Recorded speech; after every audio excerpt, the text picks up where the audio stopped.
விடுதலை சிறுத்தைகள் கட்சி நிர்வாகி ஆதவ் அர்ஜுனா தனக்கு பேரும் புகழும் கிடைக்க வேண்டும் என்பதற்காக திமுகவை தேவையில்லாமல் விமர்சனம் செய்து வருவதாக தமிழக சட்டத்துறை அமைச்சர் ரகுபதி தெரிவித்துள்ளார். புதுக்கோட்டை மாவட்டம் அறந்தாங்கியில் செய்தியாளர்களுக்கு அவர் அளித்த பேட்டியை தற்போது காணலாம். அதாவது ஆதவ் அர்ஜுனா தனக்கு பேரும் புகழும் ஏதாவது ஒரு வகையிலே கிடைக்க வேண்டும் என்பதற்காக எதையாவது கிண்டி பேசினால் தான் பிரபலமாக முடியும் என்கின்ற ஒரு கண்ணோட்டத்திலே அவர் அப்படிப்பட்ட கருத்துக்களை பேசிக் கொண்டிருக்கிறாரே தவிர நிச்சயமாக அப்படிப்பட்ட நிலை இல்லை. இதை விடுதலை சிறுத்தைகளுடைய தலைவர் திருமாவளவன் அவர்களே மிக தெளிவாக தெளிவுபடுத்தியிருக்கின்றார். அதுக்கு மேல் வேறு தெளிவு இல்லை. அந்த கட்சியினுடைய தலைவர் சொன்னதுக்கு பிறகு அந்த கட்சியை கீழே இருக்கவங்க யார் சொன்னாலும் அதை பத்தி நம்ம கவலைப்பட வேண்டிய அவசியம் கிடையாது. அதனுடைய தலைவர் இதை மிக தெளிவாக தெளிவுபடுத்தியிருக்கார்.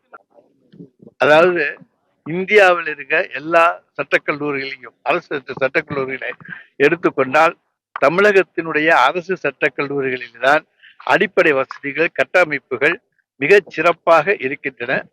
இதை மாண்புமிகு நீதியரசர்கள் கூட நேரிலே சென்று பார்க்கலாம். தமிழக அரசினுடைய கட்டுப்பாட்டில் இருக்கக்கூடிய அரசு சட்டக் கல்லூரிகளுடைய நிலைப்பா எப்படி இருக்கிறது, வெளி மாநிலங்களிலே எப்படி அரசு சட்டக் கல்லூரிகள் இருக்கின்றன என்பதை எல்லாம் பார்க்கலாம்.